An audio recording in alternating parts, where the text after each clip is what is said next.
Glória a Deus, bom demais recebê-los aqui. Domingão, vamos acelerar. A gente está numa série chamada Como Orar como Jesus Orou e Obter os Resultados que Jesus obteve. Como orar, a gente começou isso, acho que tem 2 semanas atrás com a Bruna, depois o Nesias, e a gente está na 3ª pregação já. Eu separei em 3 tópicos, então provavelmente eu não vou conseguir terminar nem o primeiro, então a gente vai se estender por mais 2 ou 3 domingos falando desses tópicos que eu separei, e a gente vai desfrutar um pouquinho para saber como orar, como Jesus orou e obter os resultados que Jesus obteve. E aí, só para lembrar um pouquinho, lá atrás, quando a gente terminou a série Fé, Manual de Vida, eu já dei uma canja sobre isso, já comecei falando sobre salvação, não sei se vocês lembram, sobre a questão da justificação como o maior ato de fé. Aquilo ali foi uma bola que a gente levantou, a Bruna depois veio brilhantemente cortando, falando sobre justificação, que nós somos santos, somos separados, e isso não depende de mim e de você. E a primeira coisa que eu trouxe foi, o teu maior ponto, o teu maior ato de fé, não é simplesmente ver um contrato, não é simplesmente ver uma cura sobrenatural, alguém ressuscitando. Isso é óbvio que é um ponto absurdo. Cara, você vê uma pessoa ressuscitar, você vê uma pessoa sendo curada, você vê um contrato saindo que estava agarrado, uma causa na justiça, é óbvio que isso é um grande milagre de fé. Isso é óbvio, mas nós pregamos aqui, temos estudado e Pedro vem falar sobre isso. O ponto auge da nossa fé é a nossa salvação e, consequentemente, ser justiça de Deus. Só que a verdade é que muitas das vezes, por a gente não ver, e a gente está vendo o milagre acontecendo naquilo que a gente está tocando, a gente simplesmente coloca como aquilo que a gente vê maior do que como aquilo que a gente não vê. Só que a gente não pode esquecer que tudo que se vê, ele subsiste, continua e existe em detrimento daquilo que você e eu não vemos, que é o mundo espiritual. O nosso maior ato de fé, que você e eu podemos viver, que foi vivido e foi conquistado para mim e foi você, foi a minha salvação e a minha justificação em Cristo. E foi isso exatamente que a gente viu em Marcos 2, que a gente discutiu aqui. Lembra da passagem do paralítico, que ele não tinha como caminhar, os amigos pegaram ele sobre a maca, desceram sobre o telhado. Lembra dessa passagem de Marcos 2 que a gente discutiu? E Jesus falou o seguinte para aquele cara: perdoados estão os seus pecados. E ali pecados é hamartia, é a original, ou seja, natureza pecaminosa. Ou seja, Jesus estava trazendo salvação para aquele cara. A galera devia estar vibrante. Meu Deus do céu, o maior ato de fé foi fabricado aqui, porque isso daí tem repercussão eterna. Só que diante da galera incrédula, a galera da lei, a galera que sabichona, a galera muito metódica, vamos dizer assim, eles falaram assim: isso daí é fácil, isso daí até eu falo. Jesus, eu quero ver você levantar esse cara. E Jesus falou: cara, esses caras não entenderam nada, não entenderam que quem comanda o mundo espiritual, comanda o natural também. Eles não entenderam que eu, que dei o poder da vida eterna, também tenho o poder para curar esse paralítico. Aí, vem cá, pega a tua maca e anda. E naquela hora ele usou o natural para balizar o espiritual. Então foi isso que a gente falou no final da pregação sobre fé, manual de vida. E a gente precisa entender e não banalizar que aquilo que foi conquistado na cruz do Calvário por você, sobre Jesus Cristo, foi o maior dos milagres que você poderia ter alcançado. E que todo o restante é apenas um desdobramento daquilo que ele já conquistou. Não é assim que Paulo fala? Nós já somos abençoados. Em Efésios 1, já somos abençoados. Isso é passado, já fomos abençoados em regiões celestiais por Cristo Jesus. E ele não fala fomos abençoados na terra, ele fala fomos abençoados nas regiões celestiais. A gente precisa entender isso. Quem comanda o mundo espiritual, comanda o mundo natural. Rafael, então você é muito triunfalista. Cara, eu sou um cara que passa problema igual vocês, sou um cara que passa dificuldade.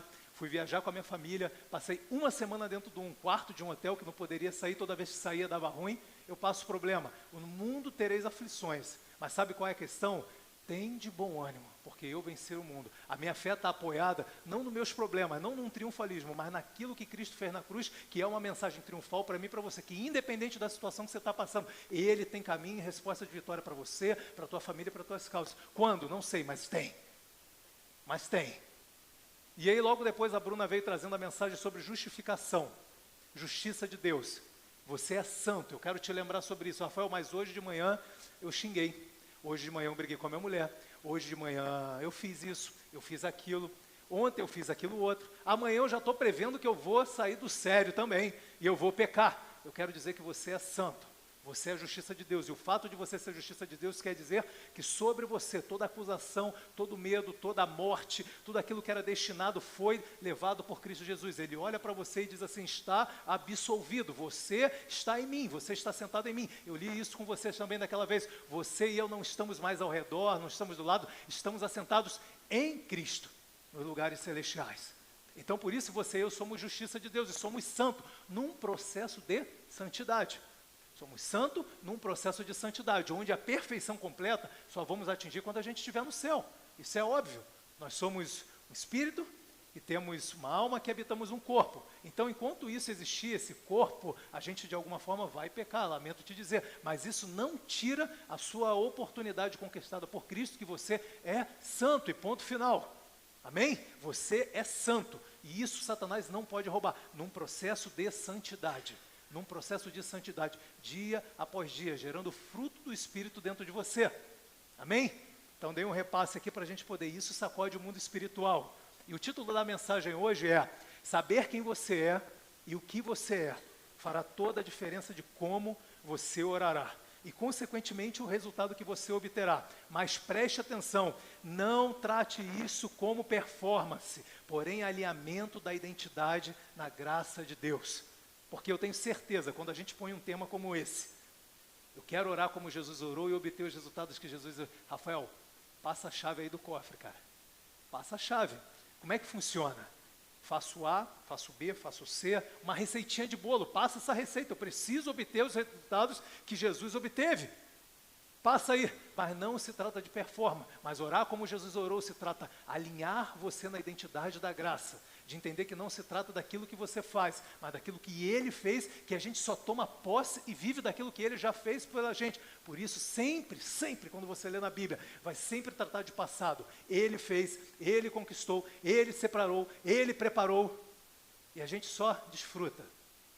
É tipo quando eu jogo, por exemplo, assim com o Marquinho. Ele corre para mim, mete eu na cara do gol. Eu só tuque. Aqui é um grande jogador, hein? Joga pra caramba. E a gente começa o primeiro ponto dizendo, fomos filhos de Deus. Fomos feitos filhos de Deus. Mas o que isso tem a ver com oração? A gente precisa tocar toda a base. Como a gente falou sobre justiça de Deus, e agora somos filhos de Deus. Rafael, mas eu sei isso. Isso eu escuto desde a época que existia casa pastoral. Quem é dessa época? Ninguém? Desir, levanta a mão que eu sei que você é. Você é batista igual a mim, Desir. Casa pastoral é simplesmente a casa que era construída principalmente na Batista, Assembleia de Deus. Lembra disso? Ficava dentro, a presbiteriana, dentro do local. Né? E aí você comia na casa do pastor, tal, não sei o que, era muito legal. Né? Acabava o culto de domingo, todo mundo para a casa do pastor. Eu desde aquela época escuto isso. Desde aquela época escuto isso, que eu sou filho de Deus. Só que de fato você tem vivido desde aquela época que você escutou que você é filho de Deus como um filho de Deus? Isso é interessante a gente saber. E não adianta você achar que vai orar como Jesus orou se você não entender quem você é. Enquanto você entender enquanto você não entender quem você é, você vai continuar orando errado. Você vai continuar orando errado. E entender que você é filho de Deus é um ponto crucial para que você ore como Jesus orou e obtenha o resultado que Jesus obteve.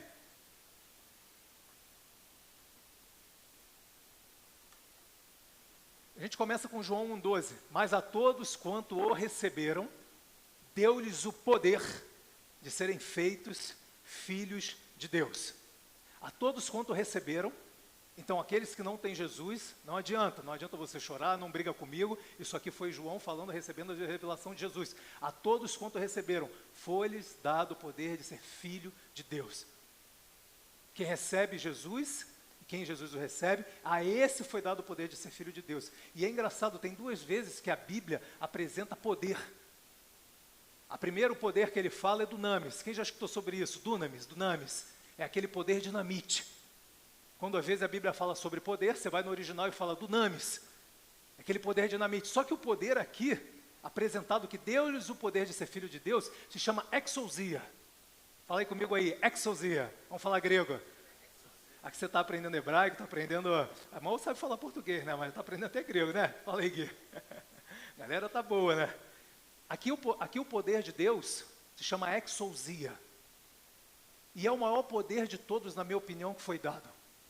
Que é o poder, a autoridade. Essa palavra no original, exousia, é simplesmente o poder de escolha. O poder de liberdade. O poder, e aí depois a segunda tradução é o poder de governar com liberdade. Quer poder maior do que você escolher? Quer o poder maior do que você estar livre? Todas as constituições do mundo, todas, talvez tirando a da Coreia do Norte, a China, e se não tomar conta aqui com um amigo também, tá gravando, caramba. Deus te abençoe.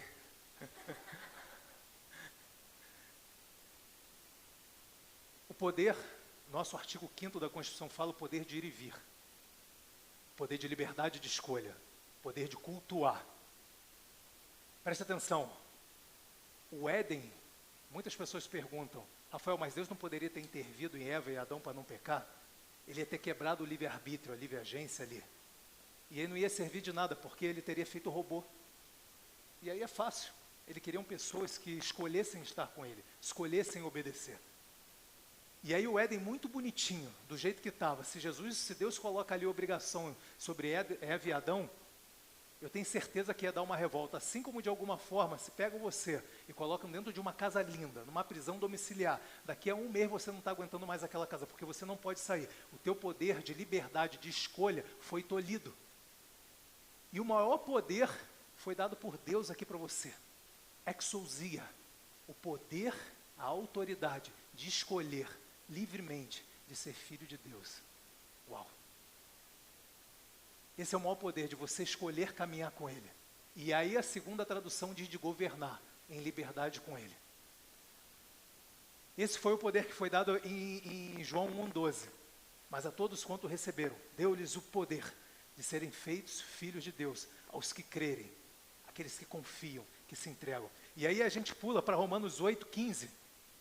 Rapaz, você está pulando muito rápido, hein? A gente pula para Romanos 8,15. 15 e 16, pois vocês não receberam um espírito que os escravize para novamente temer, mas receberam o espírito que os adota, preste atenção nisso, como filhos, por meio da qual clamamos, Abba, Pai. O mesmo Espírito testifica com o nosso espírito que somos filhos de Deus. E se nós somos filhos, logo herdeiros também, herdeiros de Deus e co-herdeiros em Cristo.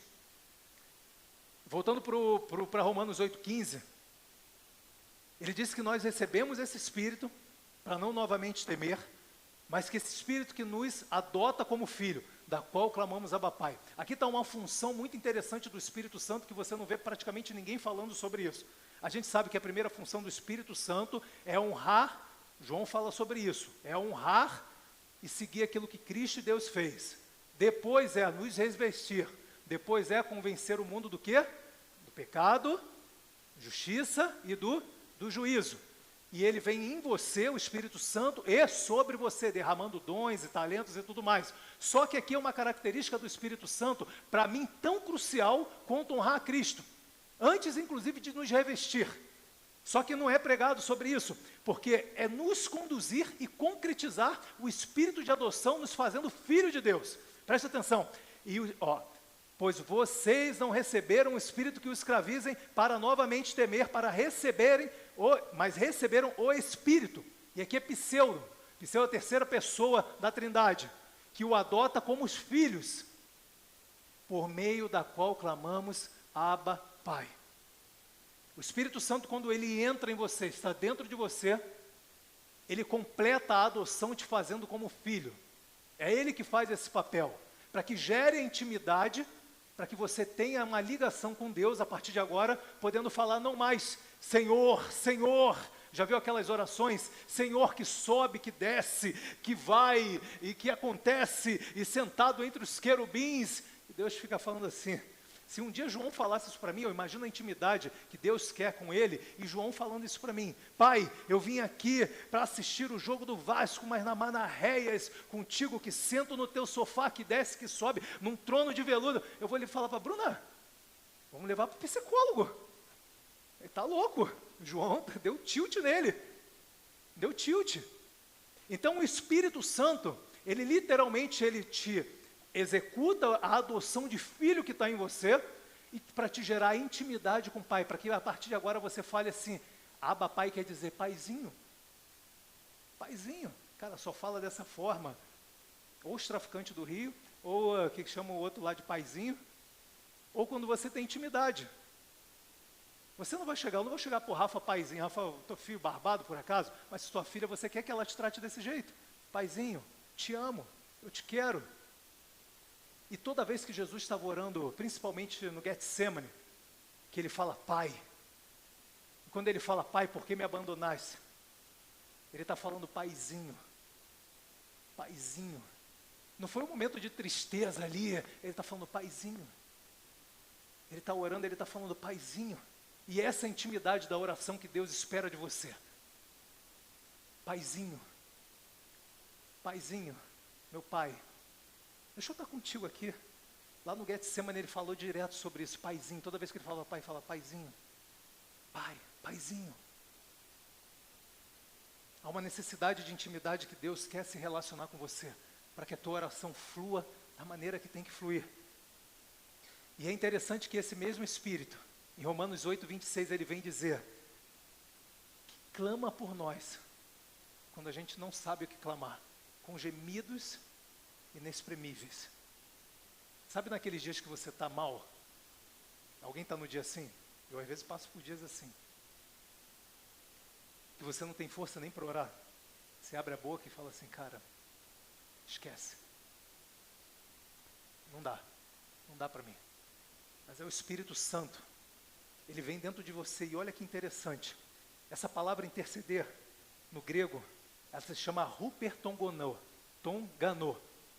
Huper, toda vez que traz huper, é de hiper. Hiper. Então o Espírito Santo, ele abunda, ele fala de uma maneira grandiosa, que naquela hora você não está conseguindo falar, mas ele está fazendo esse papel para expressar tudo aquilo que estava no seu coração, para falar com o Pai. Essa é uma função importantíssima na oração. Entender que você, através de Deus, através do Espírito Santo, ele concretizou o espírito de adoção em você, e em seguida, ele gerou intimidade para que você na tua oração, na tua vida, fale, paizinho, e quando você mesmo assim não conseguir, ele falou, eu estou dentro de você, fica tranquilo. Eu vou clamar naqueles dias que você não está conseguindo clamar. Naqueles dias que o resultado deu tudo errado. Naqueles dias que o oficial de justiça bateu na tua porta. Naqueles dias que o médico desacreditou. Naqueles dias, sabe, que aquela porta de emprego foi fechada. Fica tranquilo. Eu estou dentro de você. Eu vou fazer hiper, para que isso chegue de uma maneira grande, expressando aquilo que está dentro do teu coração para o Pai.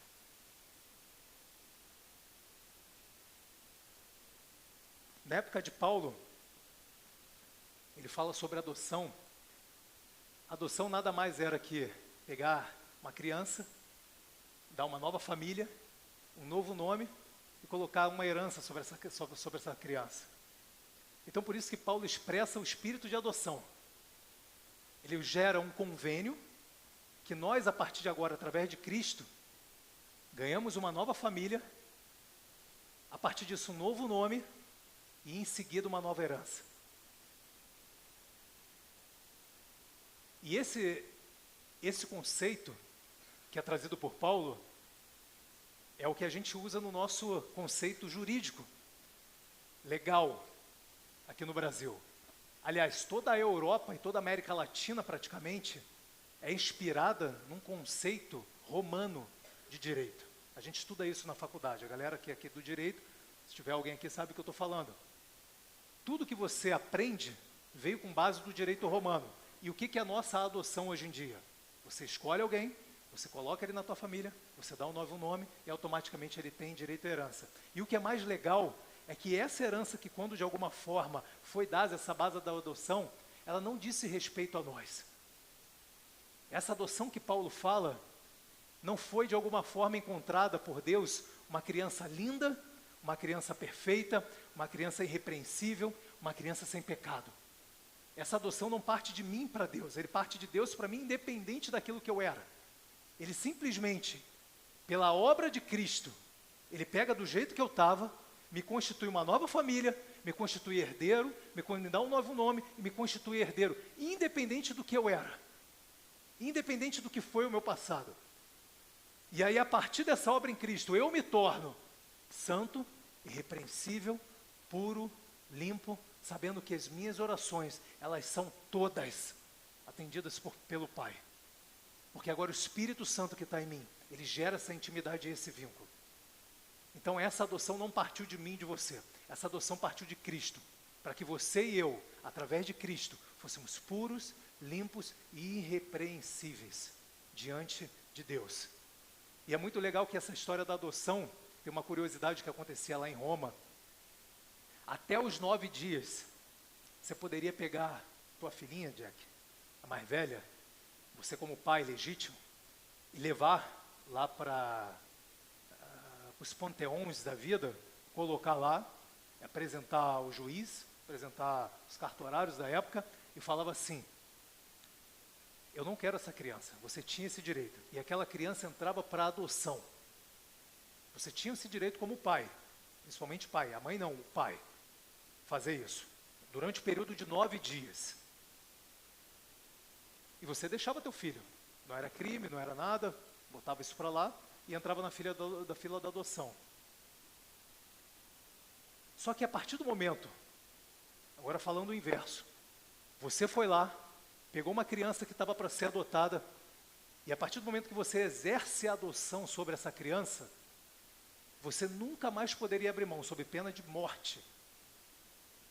Isso vem mostrar a figura de Deus, e é por isso que sabiamente o Espírito Santo inspira Paulo a escrever sobre o espírito de adoção. Deus está dizendo aqui, cara, você não foi um filho gerado, eu gerei Jesus Cristo, ele foi o primogênito, mas eu escolhi você, do jeito que você estava, num espírito de adoção, para dizer que nunca mais eu vou te abandonar. Eu nunca mais eu vou te abandonar. E a gente tinha alguns imperadores, lá na época, que de alguma forma viveram assim. Octávio Augusto, Tibério César, foram grandes imperadores de Roma, eram filhos adotados, e a partir do momento que eles eram adotados, nunca mais. Você poderia falar, não quero mais. Dos 9 dias eu também não posso voltar a entregar. Cara, a adoção, ela era para sempre. E aí Paulo usa o termo adoção, para transferir para mim, para você, dizendo o seguinte, ó, foi para sempre. Eu não te largo mais. Cara, mas eu estou fraco, eu não te largo. Cara, mas eu estou doente, eu não te largo. Eu não estou merecedor, eu não te largo. Sabe, eu pequei ontem. Deus está falando, cara, a minha adoção foi para sempre, eu não te largo. Sabe, mas está ruim, está difícil, eu não te largo. Sabe, mas eu passei pelas piores situações, tem dia que parece que eu não te ouço, mas eu não te largo. Você tem que entender que foi para sempre.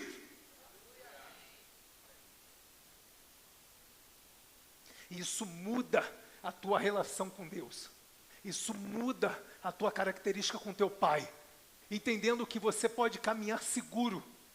Sabe a segurança que a mulher espera do homem para que ela consiga em casa ter segurança, ter tranquilidade? É a mesma segurança que nós como filhos esperamos de Deus.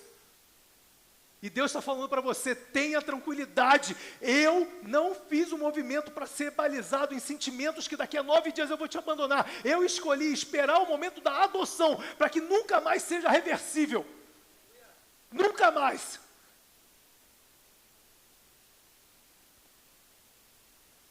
Falando um pouquinho sobre herança, a gente viu lá no capítulo 8, 17 de Romanos, e se nós somos filhos, somos logo herdeiros, e também herdeiros de Deus, e co-herdeiros com Cristo. Paulo afirma em Hebreus 1, 2, que ele foi feito o único herdeiro, único. Paulo vem falar, um judeu, que conhecia muito da Torá, que conhecia muito dos princípios romanos, ele revela aos romanos dizendo o seguinte, cara, ele foi feito o único herdeiro. Mas presta atenção que maluco, olha o seguinte, vamos parar na ótica humana nossa. Raciocina comigo. Seu pai morre, seu pai tinha um grande patrimônio, e você é um filho único. Você recebe essa herança sozinho. Você e eu não daríamos graças a Deus, falou, graças a Deus não tem ninguém para dividir. É verdade ou não? Graças a Deus eu vou mamar, vou comer tudo sozinho. Não preciso de ninguém. não vou dividir com um centavo com ninguém. E Paulo vem falar em Hebreus 1:2 que ele foi o único herdeiro. O único, não tinha mais. Mas olha o que Cristo resolveu fazer. Ele nos colocou numa posição de herdeiro de Deus e co-herdeiro com Cristo.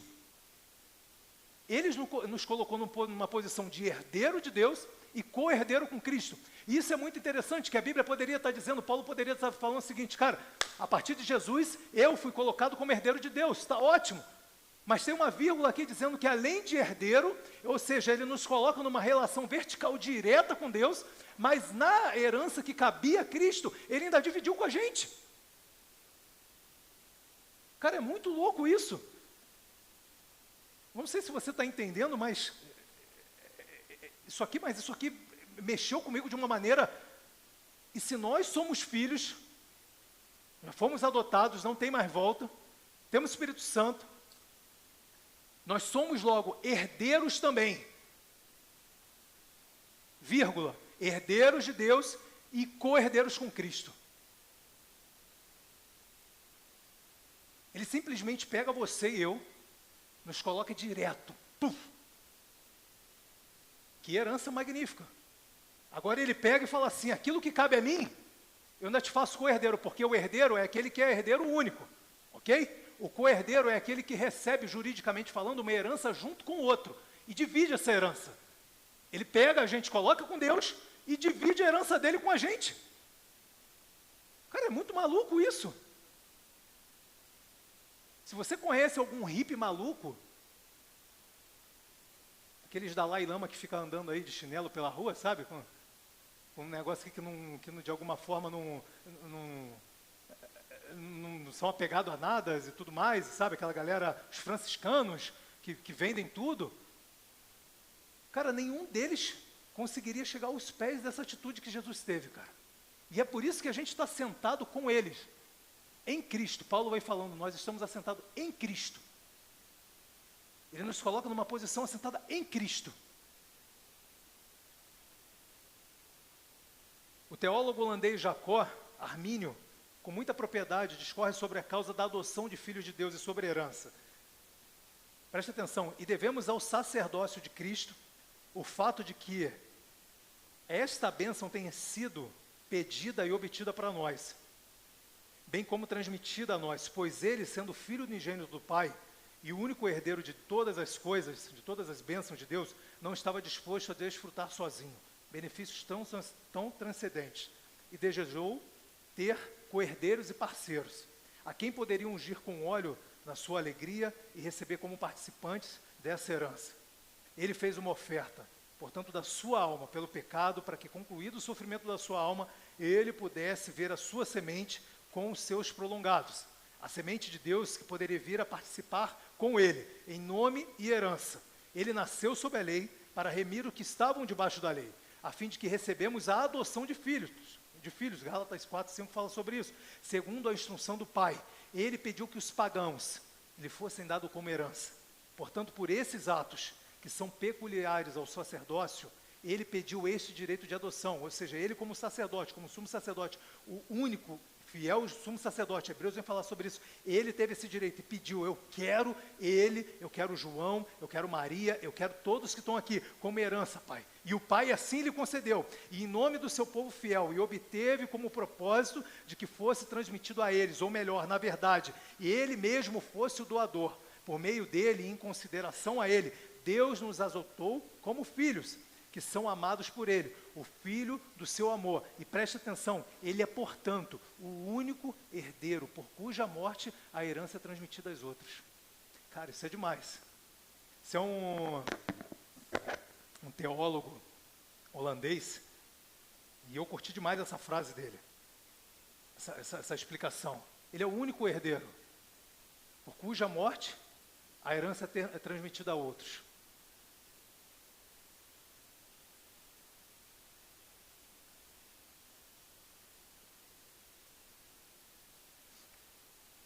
Separei aqui 5 características do herdeiro, para que a gente entenda na prática o que você e eu fomos elevados como filho. O que isso nos constituiu? Primeira, o herdeiro não vive mais como um escravo ou alheio, mas ele muda o chip para entender, agir, pedir, orar com liberdade, ou melhor, com intimidade, pois a partir de agora ele é filho. Gálatas 4:6 diz que porque sois filho, Deus enviou aos nossos corações o Espírito do seu Filho, que clama, Paizinho, Pai amado. Assim que já não sois mais servo, mas filho, e se és filho, és também herdeiro de Deus com Cristo. E por isso temos confiança de entrar na presença de Deus. Vocês lembram da passagem do filho pródigo? Tinha um filho, tinha um outro filho, um dos filhos, o mais novo, meteu o pé, foi tentar gastar a herança no mundo, o filho mais velho ficou. O filho mais velho que tinha dentro de casa, ele ficou com ciúme do filho mais novo. Ele ficou com ciúme quando o filho mais novo retornou. Vocês lembram disso? Falou, cara, você vai matar coisa para esse filho que desprecou a tua herança toda, você nunca fez nada para mim? E o pai está falando isso para ele aqui, meu filho, troca a tua mentalidade de escravo, entende que você é filho, você sempre esteve comigo aqui. Você sempre pôde usufruir de tudo, mas infelizmente, você sempre se portou como escravo, não entendendo que tudo que eu conquistei e o que eu preparei foi para que você desfrutasse. Então está na hora da gente trocar. Quando você fizer as suas orações, troque a tua mentalidade. Você não é mais servo, você não é mais escravo. Você é servo na questão de servir com amor e com dedicação, que é o que vocês fazem aqui, mas servo no sentido de escravidão. Deus não te deu mais espírito de escravidão, Ele te deu um espírito de liberdade, e você foi feito filho. E quando você orar e entrar na presença de Deus, entenda, eu sou filho, eu tenho direito e intimidade de comunhão com o nosso Pai. Escravos, preste atenção, trabalham pela subsistência, filhos a partir da sua herança. Escravos servem por medo, filhos por amor. Escravos têm direito ao pão, filhos têm direito ao pai. Escravos se concentram ao mostrar quanto amam o seu Senhor, em dar resultados. Filhos se concentram em entender o quanto foram amados pelo pai e a partir disso dá frutos. Escravos trabalham pela subsistência, filhos a partir da sua herança. Escravos servem por medo, filhos por amor. Escravos têm direito ao pão, filhos têm direito ao pai. Escravos se concentram em mostrar ao quanto amam o seu Senhor, em dar resultados. Filhos se concentram em entender o quanto foram amados pelo seu pai, e a partir disso dá frutos. O herdeiro tem que saber, ponto 2. Bora. Foi. O herdeiro tem que saber que tem direito, tem que saber no que tem direito. Ficou faltando ali. O herdeiro precisa saber o que tem direito. Romanos 8:32 diz que aquele que não poupou o seu próprio filho, mas antes o entregou por todos nós, como não nos concederá juntamente com ele gratuitamente todas as demais coisas? O herdeiro precisa saber o que ele tem direito. Romanos 8:32, Paulo afirma que aquele que não poupou o seu próprio filho, como também não nos dará com ele todas as coisas. E aqui todas as coisas, pasmem, no original são todas. Rafael, mas eu pedi ontem para Deus, para Ele matar o meu vizinho. Não são todas as coisas? Eu pedi ontem para Deus para comprar um helicóptero. Sei lá, comprar uma Ferrari nova. Sei lá, pedi para Deus qualquer coisa maluca. A gente não pode confundir que a gente não tem um pai desnaturado, senão isso entra num triunfalismo. A gente tem um pai que de alguma forma tem maturidade, assim como você e eu temos maturidade, quando o seu filho te pede ou te pedir algo que você sabe que vai complicar a vida dele e que naquilo não vai ser aquilo que, em vez de gerar frutos, bênção, em vez de glorificar o nome dele, vai gerar problema. Mas todas as coisas alinhadas com Deus são todas as coisas. E aí você precisa despertar isso diante do coração de Deus. A gente vai trazer, buscando a Cristo, buscando a revelação, buscando a intimidade com o Pai, para que você e ele sonhem o mesmo sonho. E a partir do momento que você está alinhado com Deus, todas as coisas, sempre foi bom. Deus quer curar, Deus quer curar. Deus quer salvar, Deus quer salvar, Deus quer libertar, Deus quer libertar. Então alinhe aquilo que você pede para que todas as coisas se tornem realmente todas as coisas. Alinhe com a palavra. No momento que você estiver alinhado com a palavra, para glorificar o nome de Deus e não o teu nome, não os teus desejos, todas as coisas vão se tornar todas as coisas. E é isso como filho que você tem direito. Ponto 3, o herdeiro precisa saber a quem e como solicitar esse direito. João 14,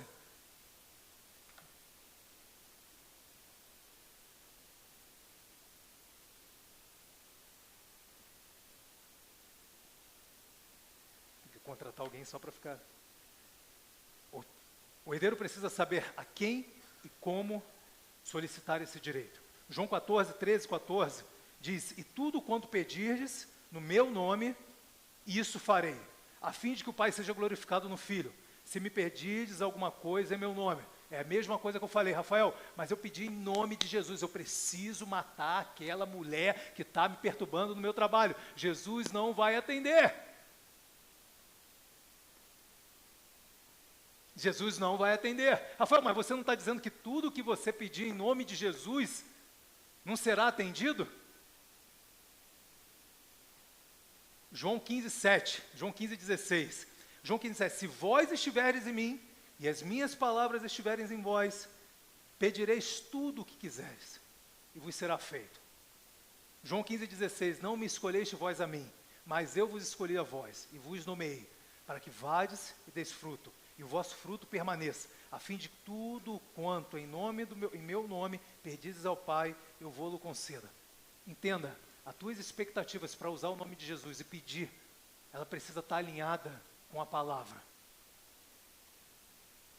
João 14 fala pedir em nome de Jesus. João 15, 7 e 16 fala claramente, você precisa estar em mim, você precisa estar alinhado em mim, você precisa estar em comunhão, intimidade, sonhando como eu sonho. Você precisa estar alinhando, pedindo com o que a palavra te dá de direito. Você é o que a Bíblia diz que é. Você é o que a palavra diz que você é. Você precisa pedir e organizar os seus pensamentos agora com Deus em oração, conforme o Espírito Santo que está dentro de você. Você já aprendeu isso com gemidos inexprimíveis, quando às vezes você não sabe quando orar, com intimidade com o Pai, para alinhar as tuas petições e as tuas orações e usando aí sim o nome de Jesus para conquistar o teu milagre. Não adianta você achar que vai usar o nome de Jesus para poder conquistar coisas que são para o teu ego, que não vai dar certo, ou que de alguma forma o Pai está vendo lá na frente, que vai dar burro com 30. Alguém sabe o que é burro com 30? Jogo do bicho? Ah, esclareceu, né? Deu burro com 30. É uma expressão que a gente usa lá no Rio, mas eu acho que vocês não curtiram, né? Vai dar ruim. Burro com 30 significa vai dar ruim. Você precisa alinhar, entendendo que a Bíblia não é solta. A Bíblia, de alguma forma, ela sempre vai estar conectada. Então, eu estou usando o nome de Jesus, mas eu estou alinhando o nome de Jesus àquilo que o Espírito Santo tem ministrado no meu coração e àquilo que a palavra diz ao meu respeito. E aí, em seguida, eu peço e uso o nome de Jesus para que tenha efeito. Senão, você vai ficar igual um maluco usando o nome de Jesus e vai ser mais um crente frustrado. Sabe quantos crentes frustrados nas igrejas temos? 99%, inclusive pastores. A maioria dos pastores estão eu vou te dizer, estão com problemas de depressão, de frustração, porque não entenderam e simplesmente usar o nome de Jesus, mas quando você não está alinhado com aquilo que Deus coloca no teu coração, com aquilo que o Espírito Santo coloca dentro de você, não adianta de absolutamente nada. A Bíblia, ela não é um ato isolado, a Bíblia é um ato composto, onde todas as ações seguem os seus passos corretíssimos. Corretíssimos. E aí o Salmo 37, 4 e Isaías 58, 14, dá mais uma dica para a gente. Dá mais uma dica para a gente. Não coloquei ali para não ficar tão longo. Agrada-te do Senhor, e Ele satisfará o desejo do teu coração. Isaías 58, 14 diz, então te deleitarás no Senhor, e Ele te fará cavalgar sobre as alturas. Eu alinho a minha expectativa com Deus, eu entendo que a palavra promete ao meu respeito, eu uso o nome de Jesus, e em seguida eu me deleito, eu descanso, e Ele concederá o desejo do meu coração. Pegou aí? Eu alinho a minha expectativa com Deus na minha oração, Eu entendo que a palavra me diz ao meu respeito, aquilo que ela me dá direito. Eu falo, Espírito Santo de Deus. Muitas das vezes a gente fala muito, esquece de ouvir. Espírito Santo de Deus. Calma. Espírito Santo de Deus, o que você quer que eu sonhe? O que você quer que eu viva? Eu não estou sabendo orar, eu não estou sabendo falar, eu não estou sabendo agir. Espírito Santo de Deus, me ajuda. E Ele vai ministrar no teu coração. Ele não é um Deus de confusão, Ele é um Deus de paz. Ele é um Deus que se agrada em te abençoar. A voz dele é nítida e agradável. Mas eu não estou escutando. Para de falar. Escute mais. Alinhe as suas expectativas com a expectativa dele na palavra. Em seguida, use o nome de Jesus. Em seguida, usar o nome de Jesus. Salmos 37, 4, Isaías 58, 14. Então, nele descansarei. E ele fará os desejos do meu coração. Amém? Quarto ponto, o herdeiro, o filho. Que horas tem aí, amor? Que eu nem... Já? Meu Deus do céu. Tá rápido, né? Tempo hoje, hein? Tem mais 2 pontos aqui para a gente terminar. O herdeiro, o filho, precisa saber aonde solicitar esse direito. Sabe, quando você ganhou uma herança, você precisa saber, no cartório, no juízo, onde você tem que ir para buscar esse direito. Não é assim que funciona com a gente aqui? Tem que entrar com formal de partilha. O que eu tenho que fazer? Não, já está tudo pronto, eu vou só no cartório para poder passar para o meu nome. Isso não é diferente no mundo espiritual. Aliás, isso começa no mundo espiritual para depois se debruçar no mundo natural. Aonde o herdeiro, o filho, precisa saber aonde pedir e solicitar o seu direito. Foi? Roger? Foi? Vou ler com vocês aqui. Hebreus 4,16 diz: cheguemos, pois... Aonde você tem que solicitar, preste atenção. Cheguemos, pois, com confiança ao trono da... Não, é da lei, Rafael. Meu pastor lá atrás falava que era da lei. Eu preciso viver a lei. Preciso viver a lei. Eu não sei não, mas eu acredito na Bíblia. A lei foi muito boa, perfeita e agradável, mas não teve um que conseguiu cumprir até hoje os 613 mandamentos, a não ser Jesus. Me aponta um que conseguiu. E aí Paulo fala o seguinte, cara, não adianta você ficar aqui focado na lei, porque a lei ela é boa, perfeita e agradável, ok? Ninguém está desmerecendo a lei, mas só que é impossível você cumprir a lei. Impossível que a lei seja cumprida. Então você precisa se apresentar, cheguemos, ali está a tua herança, ali você precisa solicitar o que você tem direito como filho, como herdeiro. Cheguemos, pois, com confiança ao trono da graça, para que possamos alcançar misericórdia e achar graça a fim de sermos ajudados no tempo oportuno. E o tempo oportuno é now, é agora. Essa expressão no original, no grego, é now, agora. O tempo oportuno que Deus te faz achar diante dele, você já é aceitável perante a ele. Não há nada mais que impeça, porque por ele ambos temos acesso ao Pai, em um mesmo Espírito, Efésios 3,18. Sabe aquela passagem do rico, do jovem rico e de Zaqueu? O jovem rico, um está no capítulo 17, outro de 18, eu não lembro de Lucas, Marcos, enfim. Marcos não, porque Marcos não vai nem até 18, mas de Lucas, se eu não me engano, Mateus, enfim. Mas o jovem rico, ele chega diante de Jesus falando o seguinte: o que eu posso fazer? Chegando diante do trono da lei, para buscar Jesus, para pedir, para orar para Jesus, o que eu posso fazer? Eu já cumpro, eu já jejuo, eu já oro, eu já dou meu dízimo, eu faço e aconteço. Eu estou praticamente perfeito diante da lei. Jesus faz assim, uau, tu está quase tomando o meu lugar, hein? Tu é o cara, hein? Faz só o seguinte, vende tudo que você tem, você está aí se justificando, batendo no peito, e vem e me segue. A palavra diz que ele pega os trapos dele, triste, vai embora. Jesus continua caminhando, logo em seguida, ele encontra Zaqueu, louco, numa árvore, um judeu, publicano lá, recolhedor de imposto, numa árvore, falando, quem é esse? Eu preciso. Zaqueu parecia uma estatura mediana, pequeno, então tinha que subir na árvore para olhar, e Jesus não precisou falar nada. Ele entendeu que a graça estava passando para ele, ele entendeu que ele precisava buscar a herança dele como filho no trono da graça. E ele fala assim, Jesus, presta atenção, de tudo que eu tenho, se eu roubei, se eu fiz alguma coisa, hoje eu dou a metade. Jesus falou, Zaqueu, desce porque me convém ficar na tua casa. Foi a primeira vez na Bíblia, nem na casa dos discípulos, a primeira vez na Bíblia que Jesus se coloca no lugar de alguém para se pousar na casa. O teu lugar na casa de alguém. O teu lugar de buscar a tua herança é no trono da graça, onde há favor, onde há cura, onde há um rio que jorra ilimitadamente para te fazer feliz e te abençoar. Toda vez que você se apresentar, quiser se apresentar em oração diante de Deus, querendo se justificar, querendo de alguma forma se colocar numa posição como o jovem rico se colocou, sabichão, eu entendo, eu faço, eu sei resolver, Senhor, deixa que eu caminho, deixa que eu tenho, deixa que eu jejuo, deixa que eu oro, Senhor, está vendo? Eu dei o dízimo lá atrás, por que você não vai liberar minha herança? Toda vez que você se colocar na posição do jovem rico diante de Deus, Deus vai falar o seguinte, cara, você não entendeu que a lei tem sempre algum ponto a mais para cumprir? E Tiago vem falar que toda vez que você chegou a 612, mas falhou no 613 mandamentos, você volta à casa original, não tem 9,9, ou na lei você tira 10, ou não tira 10, porque senão você vai ter sempre uma consciência de culpado. E eu vim para te tornar justiça, aceitável diante de mim. E aí você pode se chegar diante da graça e falar assim, pai, eu não sou nada, cara, às vezes, mas você me ama e me fez tudo através de Cristo. Sabe, eu era pequenininho, mas você me adotou do jeito que eu estava, mesmo eu sendo complicado, mesmo eu sendo doente, mesmo eu vindo de um tráfico, mesmo eu cheirando todo o pó desse mundo, mesmo eu conhecendo as mais loucas, mesmo eu tendo, às vezes, abusado de A, de B ou de C, por eu ter sido complicado, você resolveu me adotar. Você fez tudo isso porque você me amou, você mandou o seu filho, pai.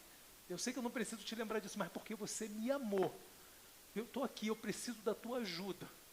Eu estou precisando da tua graça. Eu preciso de ti, paizinho. Toda vez que você entrar diante da graça, diante de Deus, entendendo que não é pelos seus méritos, mas você é santo por Ele, você é justiça por Ele, você vai atender por Ele, você vai chegar no momento da graça, e você vai viver o tempo oportuno, que é right now, agora.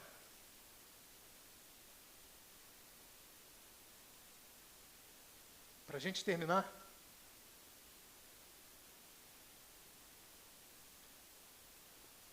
a partir dos 4 primeiros pontos, o herdeiro precisa crer e descansar que aquilo que ele pediu e requereu é dele. Eu não preciso ficar implorando ao juiz quando eu tenho direito. Eu não preciso ficar implorando ao cartorário quando eu tenho direito. Você não faz isso na tua vida, faz? Se você está ali como herdeiro, você tem o direito, ponto final. Acabou. E que aquilo que eu pedi e requereu é dele, mesmo que ele ainda não tenha recebido de fato. Marcos 11, 24 diz, por isso eu afirmo a vocês, que quando vocês orarem, quando vocês estiverem com essa herança, vocês estão buscando, quando no momento da oração, e pedirem alguma coisa, creiam que já receberam, e assim tudo lhes será dado. E é por isso que Tiago fala, que a minha fé e a sua não pode ser como a onda do mar, sabe? Que uma hora vai, uma hora volta. Uma hora eu planto em fé, uma hora eu tiro a minha semente, uma hora eu creio, uma hora eu tiro de novo, falando, sabe, mas será que vai dar? Uma hora meu casamento é uma benção, uma hora eu vou matar essa mulher. Tá rindo? Uma hora meu negócio vai dar certo, vem a primeira crise, meu negócio não dá mais. Tiago fala que a nossa fé precisa estar constante, independente de tamanho. Jesus falou que só apenas um grão de mostarda era capaz de mover uma montanha. E ele falou de uma maneira literal porque ele tinha acabado de secar uma árvore. E é isso que de alguma forma, Marcos 11, 24 vem dizer, por isso eu afirmo a vocês, quando vocês orarem e pedirem alguma coisa, creiam que já receberam. Creiam que já receberam. Não importa a circunstância que você está, não importa o diagnóstico que foi dado para você, para a tua família, para os teus negócios. Não importa se já o espírito de falência às vezes parece estar batendo na tua porta. Alinha tuas expectativas com Deus. E creia que você já recebeu. E tudo lhe será dado. Amém? Pegaram? Amém? E isso faz toda a diferença. Entender de quem você é filho.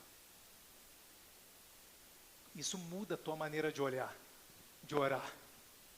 Isso muda a tua maneira de orar. Eu tenho certeza que as tuas orações daqui para frente vão ser orações que vão chacoalhar o mundo espiritual.